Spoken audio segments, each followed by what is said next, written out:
Bruce Lee was born in San Francisco in 1940. His parents were in the United States for a short period due to his father's work as a Cantonese opera star. Shortly after his birth, the family returned to Hong Kong, where Bruce would spend most of his childhood. But he grew up in Hong Kong. The bustling city was a stark contrast to the quieter life in San Francisco. Hong Kong, with its vibrant streets and rich culture, became the backdrop of Bruce's formative years.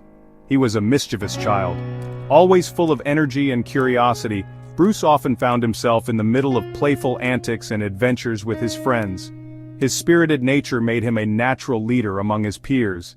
He loved to get into trouble. Whether it was schoolyard conflicts or neighborhood pranks, Bruce's fiery temperament often led him into challenging situations. His parents were frequently called to address his behavior. This energy led him to martial arts. Seeking a way to channel his boundless energy and rebellious streak, Bruce found solace in the disciplined world of martial arts. It became a pivotal part of his life. At age 13, Bruce began studying Wing Chun. Introduced to this style of kung fu by a friend, Bruce was immediately captivated by its fluid movements and practical applications. This is a style of kung fu. Wing Chun focuses on close-range combat and efficiency, making it an ideal choice for Bruce, who was looking for a way to defend himself and assert his strength. He quickly excelled under his master, Yip Man. Yip Man, a revered martial artist, recognized Bruce's potential and took him under his wing.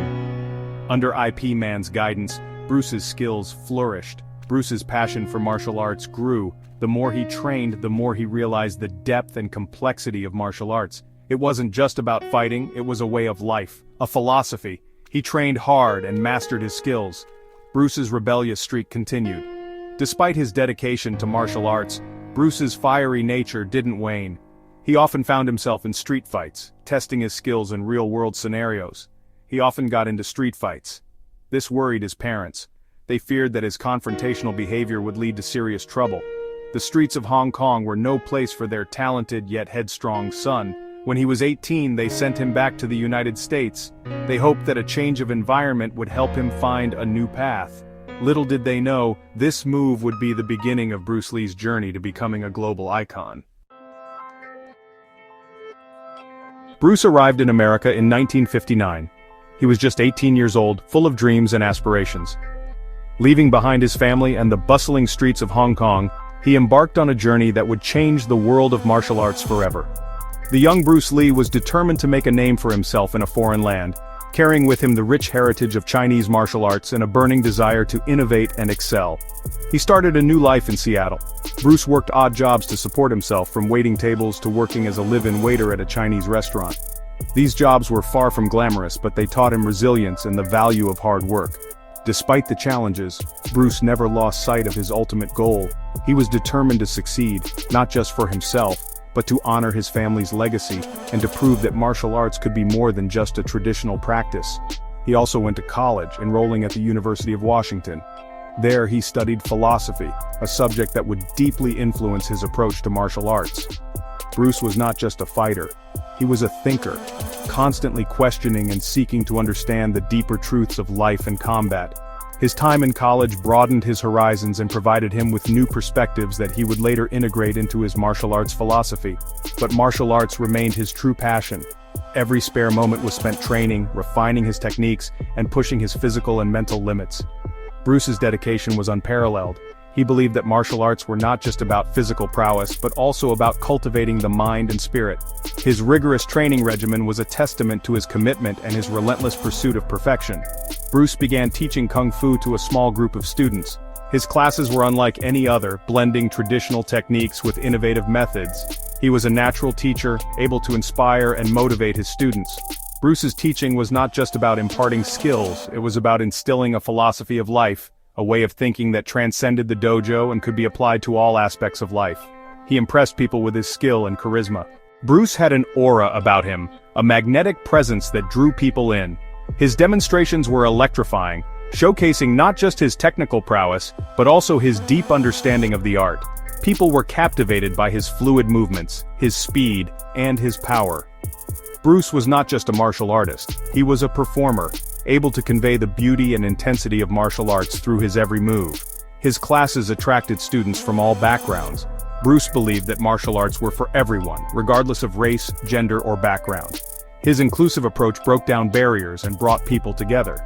In his dojo, everyone was equal, united by a shared passion for martial arts. Bruce's ability to connect with people from all walks of life was one of his greatest strengths, and it helped to spread his influence far and wide. Bruce's reputation as a martial arts master began to grow. Word of his skills and teachings spread quickly, and soon, people from all over were seeking him out. Bruce was not just a teacher, he was a pioneer, constantly pushing the boundaries of what was possible in martial arts. His innovative techniques and philosophies challenged the status quo and inspired a new generation of martial artists. He believed in practical fighting. He rejected rigid styles and traditional forms that he felt were too restrictive. Bruce's approach was all about adaptability and efficiency. He believed that martial arts should be fluid, able to respond to any situation. This philosophy was revolutionary at the time and set the stage for the development of his own unique style. This led him to develop his own philosophy, Jeet Kune Do. Jeet Kune Do, or the way of the intercepting fist, was Bruce's answer to the limitations he saw in traditional martial arts. It was a philosophy that emphasized simplicity, directness, and personal expression. Bruce believed that martial arts should be a reflection of the individual, not bound by rigid forms or techniques. Jeet Kune Do was more than just a fighting style. It was a way of life, a philosophy that continues to inspire martial artists around the world to this day. Bruce's martial arts skills caught the eye of Hollywood. He landed the role of Kato in the TV series The Green Hornet. The show was a hit. Bruce's fast-paced fight scenes amazed viewers. He became a sensation. Despite his success, Bruce faced discrimination. Hollywood was not ready for an Asian leading man. Frustrated, Bruce returned to Hong Kong. He was determined to make his mark in martial arts cinema. In Hong Kong, Bruce Lee became a major film star. His journey to stardom was not an easy one. Born in San Francisco but raised in Hong Kong, Bruce faced numerous challenges, including cultural barriers and personal struggles. Yet his determination and passion for martial arts and acting propelled him forward. He began his career in the entertainment industry as a child actor, appearing in over 20 films by the time he was 18. However, it was his return to Hong Kong in the early 1970s that marked the beginning of his meteoric rise to fame. He starred in hit movies like Fist of Fury and The Way of the Dragon. These films were not just commercial successes, they were cultural phenomena. Fist of Fury, released in 1972, showcased Bruce's incredible martial arts skills and his ability to convey deep emotion and intensity on screen. The Way of the Dragon, which he also directed, featured the iconic fight scene with Chuck Norris in the Coliseum, a sequence that has since become legendary in the world of cinema. These films showcased his incredible martial arts and charisma. Bruce's unique style, Jeet Kune Do, was a revolutionary approach to martial arts that emphasized flexibility, speed, and efficiency. His philosophy of using no way as way, having no limitation as limitation, resonated with audiences and martial artists around the world. His on-screen presence was magnetic, drawing viewers in with his intense focus and unparalleled skill. Bruce's movies were unlike anything audiences had ever seen before. They combined thrilling action sequences with deep philosophical insights, making them both entertaining and thought-provoking. His ability to blend Eastern and Western cinematic techniques created a unique style that captivated audiences globally. The theaters were packed, and his films broke box office records, solidifying his status as a global superstar. Bruce's final film, Enter the Dragon, was released in 1973. This film was a major milestone in his career, as it was the first major Hollywood production to feature a predominantly Asian cast. Enter the Dragon was a perfect showcase of Bruce's talents, combining intense martial arts action with a compelling storyline. The film's success was a testament to Bruce's vision and his ability to transcend cultural boundaries. It became a global phenomenon. Enter the Dragon grossed over $90 million worldwide, making it one of the highest-grossing films of the year. It introduced millions of people to the world of martial arts and inspired countless individuals to take up the practice. The film's impact was felt far and wide, influencing not just the film industry but also popular culture, fashion, and even music. The film cemented Bruce Lee's status as a legend. He received numerous accolades for his work, and his influence continued to grow even after his untimely death.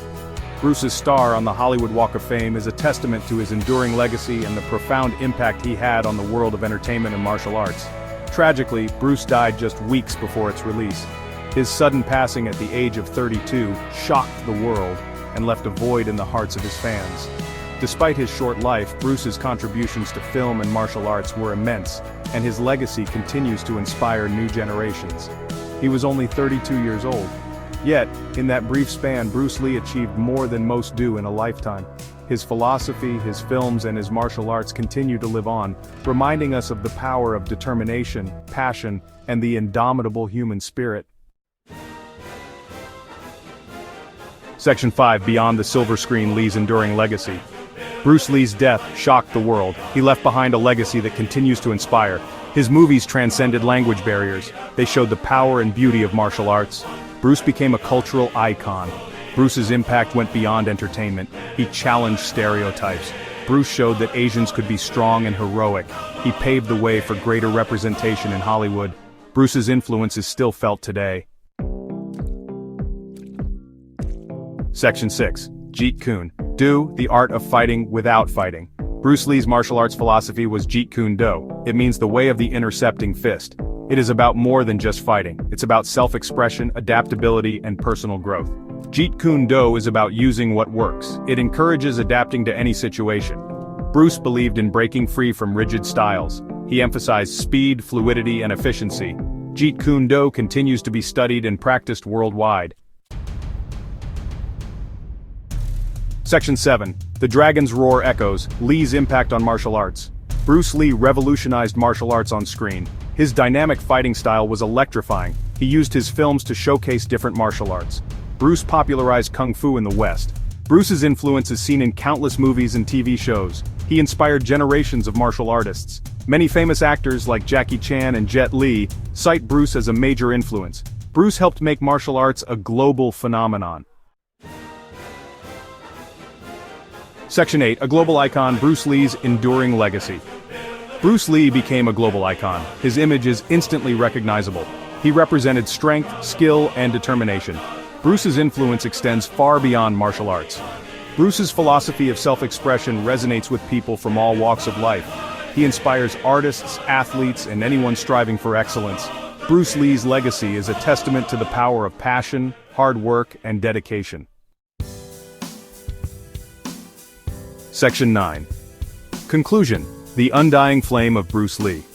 Bruce Lee's life was short but impactful. He achieved incredible success in his 32 years. Bruce left behind a legacy that continues to inspire and amaze. He is a legend. Bruce Lee's impact on martial arts and cinema is undeniable. He is a cultural icon. His philosophy of self-expression and personal growth remains timeless. Bruce Lee's flame continues to burn bright, inspiring generations to come.